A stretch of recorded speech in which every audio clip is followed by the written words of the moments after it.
আজ কিনছি পারি পরে করতে আমি নেবো আমি ঘুরতে আনবো কে তুই আনবো আমি মারা না কালকে একটা বাজার থেকে আমি আগে এখন 420 টাকা নেবো গোস্ত কাটা দেখো দিন আছে 30 কেজি গোস্ত কাটে একটু ঢক করে হ্যাঁ হ্যাঁ তোমার ওই যে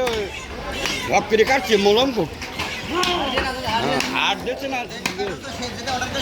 হ্যাঁ হাট দিচ্ছে না তোমার গোস্ত তুমি গোস্ত ও হ্যাঁ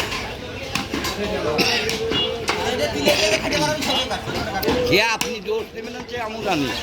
কথার কাছে গোস্ত কোনদিন বুঝিয়ে গোস্ত নেওয়া যায় না তারা ডেলিভারি নেওয়া যায় আমি কোনোদিন না গোস্ত নিয়ে আমি ওই যে তার কাছে কোনদিন কাটিনি আমি যা দেবো তাই নিয়ে যাবো আর দেশের কি গোস্ত হচ্ছে সেটা এখন না তোমরাই যাবো আমরা তুলি নিয়ে ও তুলে হার ছুটি যাচ্ছে ও আমার হার বাদে দাঁড়িয়ে দিয়েছে খাওয়ার মধ্যে যেটা পাওনা সেটা হয়নি হ্যাঁ যে টাকায় গোষ্ঠী যদি গোষ্ঠ আছে ভাই কত